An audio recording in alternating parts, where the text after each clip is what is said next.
Саламатсыздарбы? Бекмамат Осмонов атындагы Жалал Абад мамлекеттик университетинин негизинде түзүлгөн Жалал Абад колледжинин СРК 219 группасынын студенти Шерикул кызы Апалдан тарых мугалими Осмонова Элиза Абдрашитовнага кайтарым байланыш сабагы. Тема Монголстан мамлекети деп аталат. 14-кылымдын орто ченинде Орто Азиянын чыгышында Монголстан мамлекети түзүлгөн. Монголдордун эң ири уруулары булар Булгачу, Барлас, Дуулат, Баарын, Аркенут, Керейит, Каналы, Арлат жана башка уруулары болгон. Монголстан мамлекети чыгыштагы Баркалдан баштап батыштагы Сырдарыяга чейинки аймакты ээлеген. Монголстан мамлекетинин саясий турмушунда негизги ролду Дуулат уруусунун ири феодалдары ээлеген. Уруунун эң күчтүү феодалы бул Пулатчы хан болгон.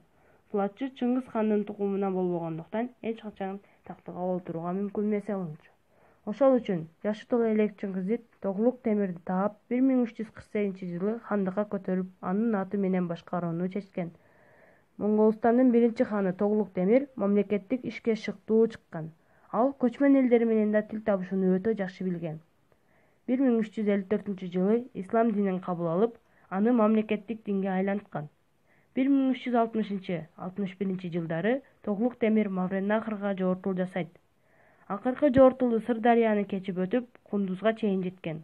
Тоглук Темир Самаркандка өзүнүн уулун Ильяс Кожону калтырып, өзү Монголстанга кайткан.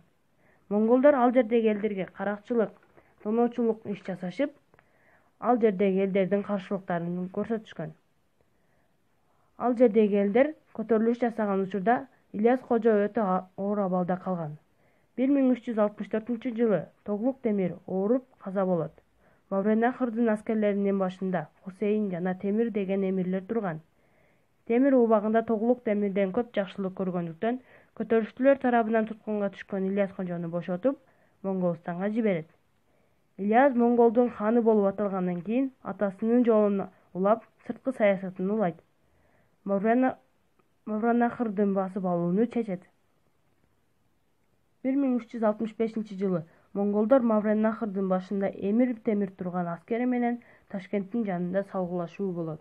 Ал учурда өтө борон чапкын болуп, жамгыр жааганда аскерлер бири-биринин буйруктарын, сөздөрүн укпастан аркага чегинүүгө мажбур болот. Ошол учурда Темир да аскерлери менен кошо кетет.